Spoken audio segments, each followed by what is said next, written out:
ओम श्री गणेशाय नमः। जय माँ इष्ट माँ भगवती दुर्गा, आपकी सदा ही जय हो। ओम नमो पार्वती पते, हर हर महादेव। मैं भगवती दुर्गा माँ का पाठ कर रही हूँ। जो भी इस पाठ को सुनते हैं उनके सारे मनोरथ पूर्ण होते हैं। आपको अगर पढ़ने का टाइम नहीं है तो आप आराम से सुन के पूरा फल ले सकते हैं। पहला अध्याय है भगवती की महिमा व मधुकैटभ।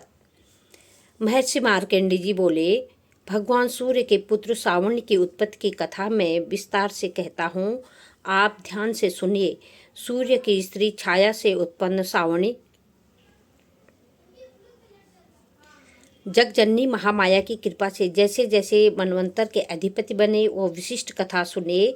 प्राचीन काल में स्वारोचिस मनवंतर के चैत्र वंश में राजा सुरत समस्त पृथ्वी के चक्रवर्ती राजा हुए। वे अपनी प्रजा का अपने पुत्रों की भांति पालन करते थे। यवन राजाओं से राजा सुरत की शत्रुता हो गई। दुष्ट दलन राजा सुरत से उनका भयंकर युद्ध हुआ और थोड़ी सेना होने के कारण यवन राजाओं ने सुरत को हरा दिया। इसके बाद राजा अपने नगर में आकर राज्य करने लगे। तो भी अन्य शत्रुओं राज्य करने लगा तो भी अन्य शत्रु राजाओं ने राजा सूरत पर चढ़ाई कर दी और नगर में भी दुराचारी मंत्रियों ने राजा का सेना तथा समस्त वस्तुएं छीन ली। तब राजा हारकर अकेला ही घोड़े पर सवार हो शिकार खेलने के बहाने घोर जंगल में चला गया। वहां उन्होंने महर्षि मेधा का सुंदर आश्रम देखा, जो अहिंसक सिंह आदि पशुओं तथा शिष्यों और मुनियों से शोभित था। वहां बैठे हुए महर्षि मेधा को राजा सूरत ने नमस्कार किया और मुनि से उचित सत्कार पाकर उसी आश्रम में रहने लगा। कुछ समय के बाद फिर वह अपने राज्य तथा प्रजा की चिंता से विचारने लगा कि जिस राज्य को मेरे पूर्वजों ने भली भांति चलाया और प्रजा का पालन किया, वह आज मुझसे दूर चला गया।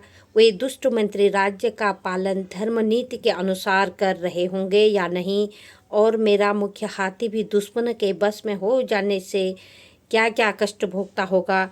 जो आज्ञाकारी न कर नित्य प्रसन्नता से धन और भोजन प्राप्त करते थे, अब उन दुष्ट राजाओं के आश्रम में रहकर कष्ट पाते होंगे। मंत्री राज्य के धन को कुमार्ग में व्यर्थ ही खर्च करते होंगे। जो धन मेरे पूर्वजों ने बड़े कष्ट से प्राप्त किया था सो खत्म हो गया होगा। इस प्रकार वह राजा राज्य के सभी बातों की चिंता करने लगा। बोलो इष्ट माँ भगवती माता की जय। कुछ समय पश्चात एक दिन आश्रम के समीप एक वैश्य को आते देखा तो राजा ने उससे पूछा कि अरे भाई, तुम कौन हो और यहाँ कैसे आए हो? तुम्हारा मुख मलिन शोककुल दिखाई दे रहा है, इसका क्या कारण है? इस प्रकार राजा सूरत की बातों को सुनकर समाधि नाम के वैश्य ने कहा कि हे राजन, मैं समाधि का एक वैश्य हूँ। मेरा जन्म धनवान कुल में हुआ है। मेरे दुष्ट स्त्री और पुत्र आदि ने मुझे धन के लोभ से घर से निकाल दिया और मेरा धन छीन लिया है। मैं धन स्त्री पुत्र से रहित हूँ। अब अकेला दुखी होकर इस वन में आया हूँ। मुझे अपनी स्त्री एवं बंधुओं का कुछ पता नहीं। मैं यहाँ रहने के कारण अपनी स्त्री पुत्र तथा स्वजनों की परिस्थिति को नहीं जानता कि वे इस समय अपने स्थान पर सुखी है या नहीं। मैं यह भी नहीं जानता कि मेरे पुत्र सदाचारी हैं या व्यभिचारी। राजा बोला, जिन स्त्री पुत्रों ने तेरी धन संपत्ति को छीन लिया है, फिर उन्हीं के स्नेह में तेरा मन क्यों जाता है? वैश्य बोला, आपका कहना ठीक है, किंतु मैं क्या करूं? चित्त में कठोरता उत्पन्न नहीं होती। जिन पुत्रादि ने धन के लोभ में आकर मुझे घर से निकाल दिया है, मेरा मन फिर भी उन्हीं में आसक्त होता है। मैं क्या करूं? इन स्वजनों के निर्मोही होने पर भी मेरे मन में उनके प्रति प्रेम है। मार्कंडेय ऋषि बोले, हे ब्राह्मण, इसके तत्पश्चात राजा सूरत और वैश्य दोनों मेधा मुनि के समीप जाकर प्रणाम करके बैठ गए और मेधा ऋषि से कथा प्रसंग करने लगा। राजा बोला, हे भगवान, मैं आपसे एक बात पूछना चाहता हूँ। आप कृपा करके बताओ। हे महाराज, मेरा मन वश में नहीं है, इससे मुझे दुख है। गए हुए राज्य तथा अन्य सभी स्त्री पुत्र बांधवों की ममता मुझ में अभी तक बनी हुई है। हे मुनि श्रेष्ठ, यह जानते हुए भी मेरा स्नेह उनसे अज्ञानियों की भांति विशेष बढ़ता जाता है।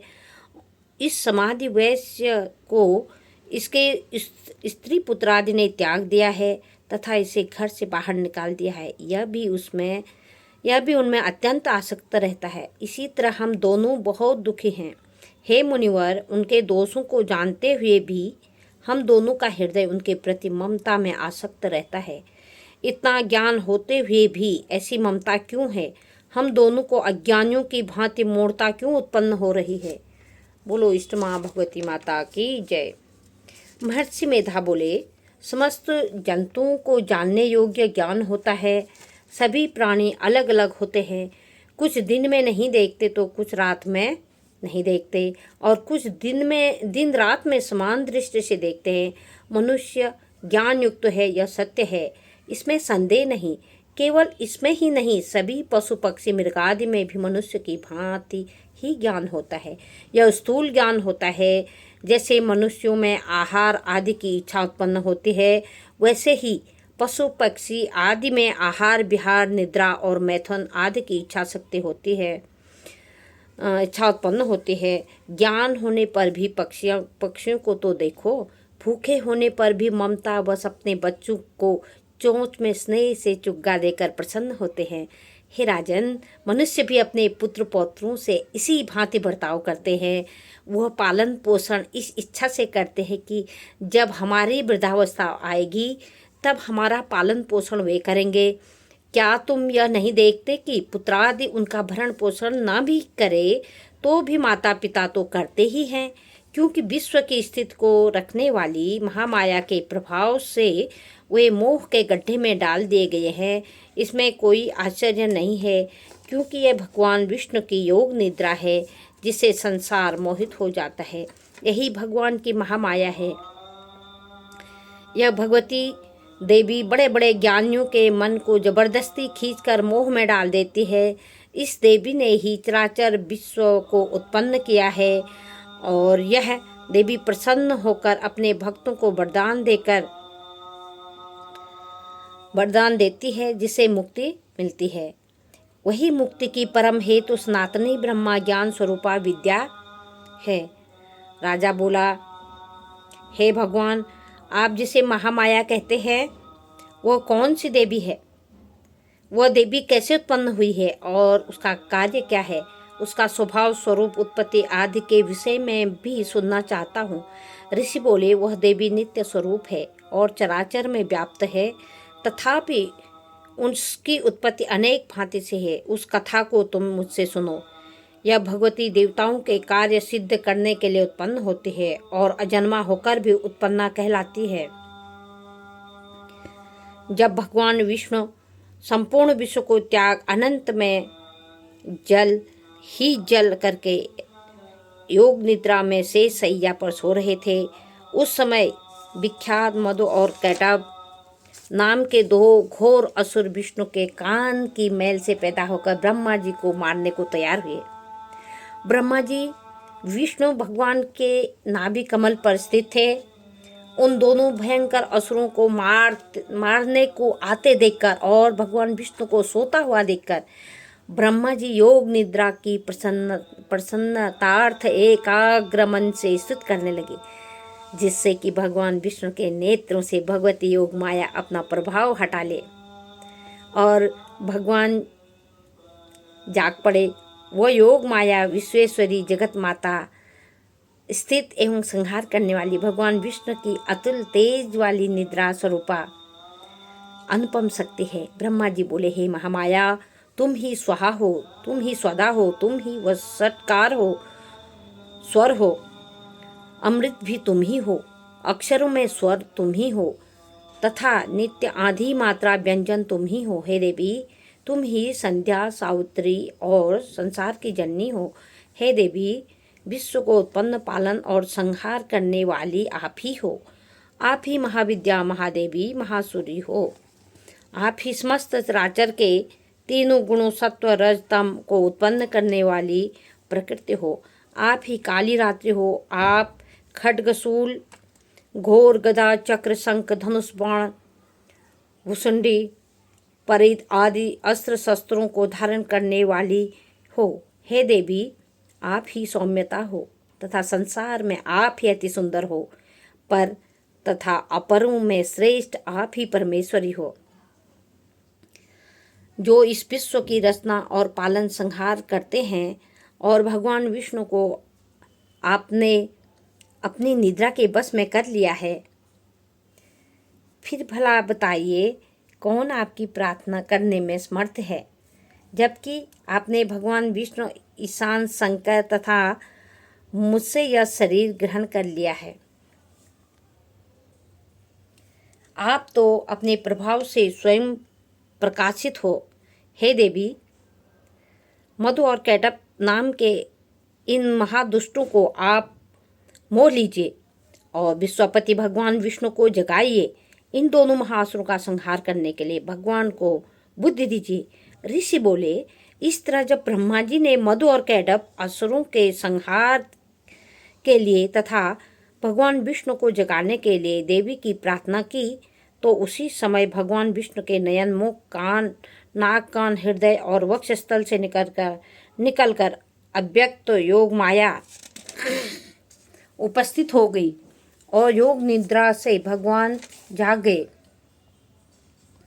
तदंतर भगवान विष्णु ने उन पराक्रमी, वीर्यवान मधु और कैटभ असुरों को देखा, जिनकी ब्रह्मा जी को खाने के लिए आंखें लाल हो रही थी। उसी समय भगवान विष्णु ने शैया से उठकर उन असुरों से 5000 वर्षों तक केवल बाहु युद्ध किया। अति बलशाली, महाउन्मत्त दोनों असुरों को मोह माया ने मोहित कर रखा था, महामाया ने मोहित कर रखा था। अतः दुष्टों ने भगवान से कहा कि आप हमसे वरदान मांगो। भगवान ने कहा, यदि तुम मुझ पर प्रसन्न हो तो मेरे हाथों तुम्हारे मृत्यु हो। मैं तो केवल यही वर चाहता हूँ। ऋषि बोले, इस भांति जब भगवान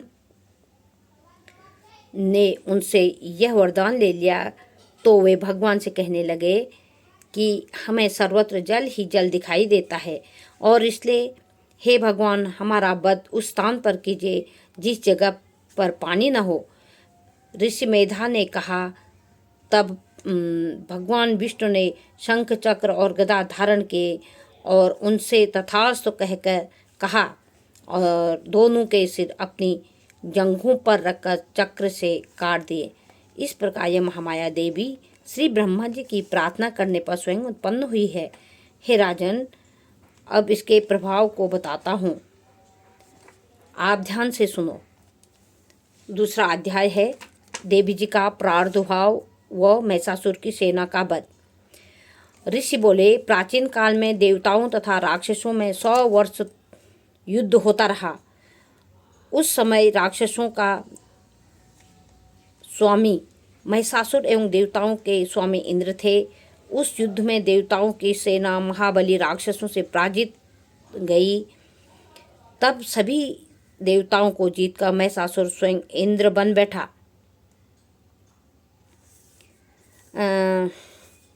तब हारकर सभी देवता ब्रह्मा जी की शरण में गए। जहाँ विष्णु तथा शंकर जी विराजमान थे, वहाँ पर देवताओं ने महिषासुर के सभी उपद्रव एवं अपने पराजित होने आदि का पूरा वृत्तांत कह सुनाया। देवताओं ने कहा कि महिषासुर ने तो सूर्य, अग्नि, पवन, चंद्रमा, यम तथा वरुण इत्यादि अन्य देवताओं के सभी अधिकार छीन लिए हैं। स्वयं ही सबका अधिपति बन बैठा है। उसने सभी देवताओं को स्वर्ग से निकाल दिया है। महिषासुर महादुरात्मा है। सभी देवता पृथ्वी पर मनुष्यों की भांति विचर रहे हैं। उसके वध का आप कोई उपाय कीजिए। इस प्रकार विष्णु जी तथा शंकर जी ने देवताओं की वाणी सुनी तो क्रोध में भर गए तथा भगवान विष्णु, ब्रह्मा तथा शंकर के मुख से एक तेज प्रकट हुआ। इसी प्रकार इंद्र आदि देवताओं के शरीर से भी महान तेज प्रकट हुआ। सभी तेज मिलकर एक हो गए। वह तेज पुंज इतना उग्र था जैसे कि जलता हुआ पर्वत हो। देवताओं ने देखा कि उसकी ज्वालाएं संपूर्ण दिशाओं में फैल रही है।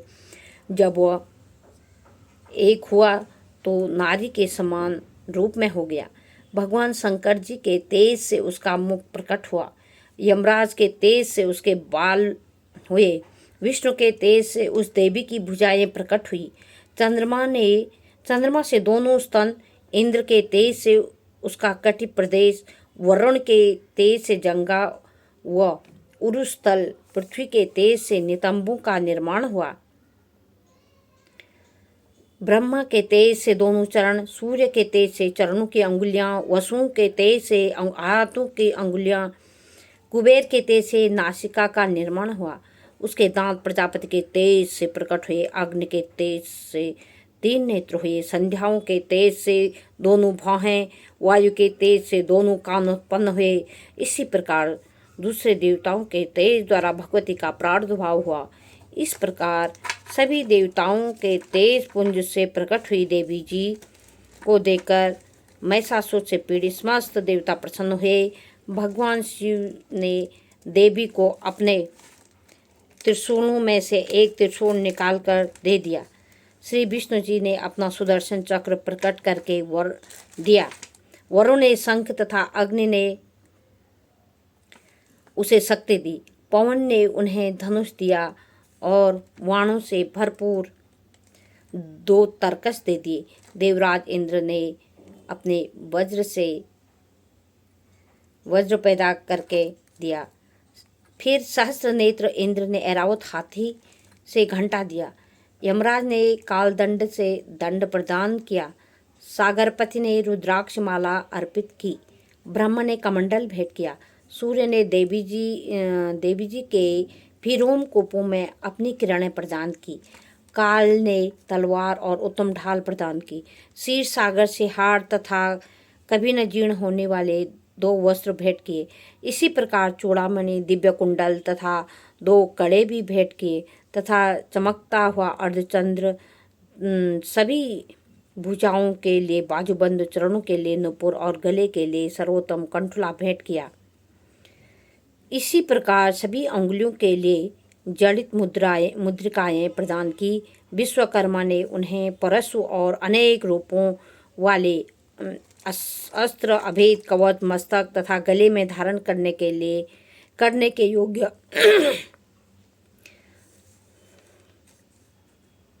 कभी न मुरझाने वाले फूलों की माला दी। जलधि ने उसे बहुत सुंदर कमल दिया। हिमालय ने वाहन के लिए सिंह और भी अनेक प्रकार के रत्न भेंट किए। कुबेर ने सुरा से भरपूर पात्र दिया। सभी नागों के स्वामी एवं पृथ्वी धारण करने वाले शेष जी ने महामणियों से सुशोभित नागहार दिया। इसी प्रकार सारे देवताओं ने भी भूषण एवं आयुधों के द्वारा देवी जी का सत्कार किया। उसके बाद भगवती ने अट्ठास करके ऊंचे स्वर में गर्जना की।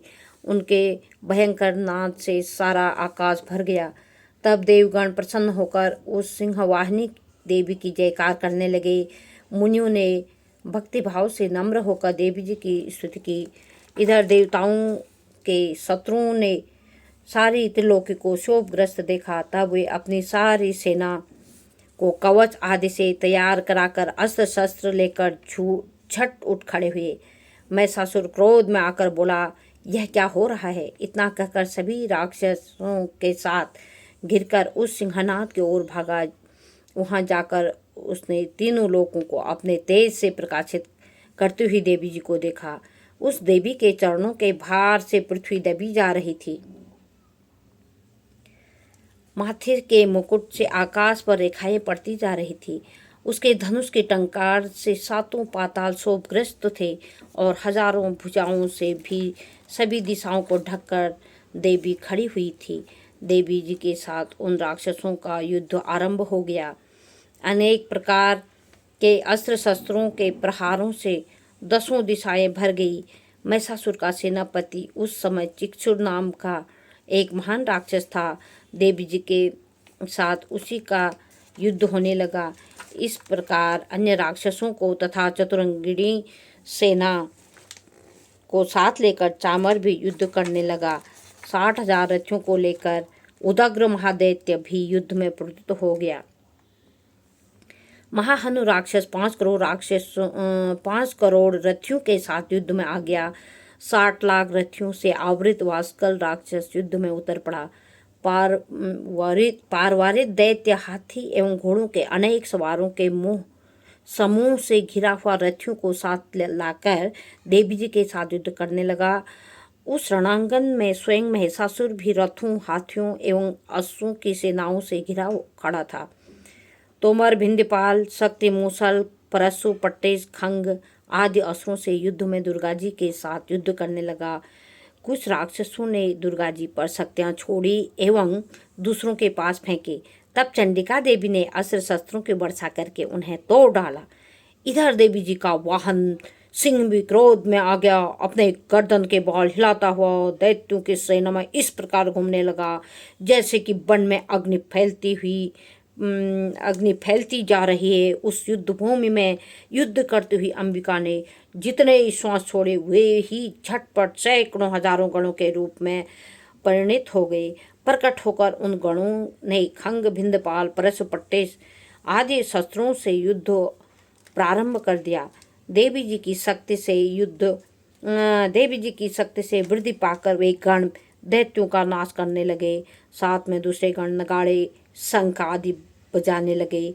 महती प्रसन्नता देने वाले उस युद्धरोप उत्सव में कुछ एक ने मृदंग बजाए। तब देवी जी ने त्रिशूल, गदा और शक्तियों की वर्षा से तलवार आदि शत्रुओं से सैकड़ों महान असुर मार डाले और दूसरे कितने ही दैत्य को घंटा के भयप्रद नाद से मूर्छित करके मार कर गिरा दिया। राक्षसों को पास से बांधकर पृथ्वी पर घसीट डाला। कितने तो गदा की चोट से घायल होकर पृथ्वी पर सो गए। मूसलों के प्रहार से कई एक रुधिर बमन करने लगे एवं कई एक शूल द्वारा वक्षस्थल फट जाने से पृथ्वी पर सो गए। कितने ही राक्षस बाणों की वर्षा द्वारा युद्ध करते हुए प्राण छोड़ने लगे। कितने ही राक्षसों की भुजाएं कट गई, कितने ही ग्रीवाएं छिन्न भिन्न हो गई। कई दैत्यों के सिर कट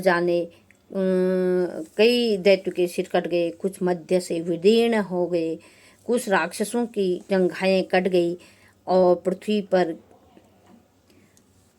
गिर गए और कुछ एक राक्षसी को तो एक भुजा, एक आंख और एक पांव वाला करके 2 टुकड़े कर डाला। मार मार कर गिराए गए रथी, हाथी, घोड़े एवं असुरों की लाशों के द्वारा जहाँ महायुद्ध हो रहा था वहाँ की पृथ्वी इस प्रकार भर गई कि वहाँ पर आना जाना कठिन हो गया।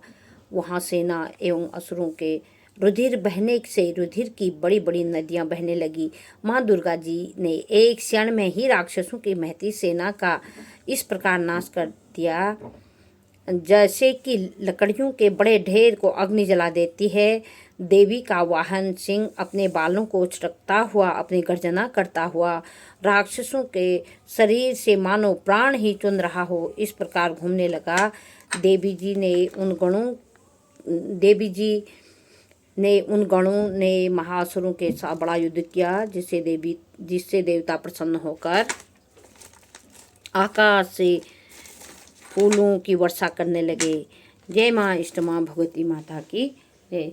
मैंने पहला अध्याय और दूसरा अध्याय इस वीडियो में सुना दिया है आप लोगों को।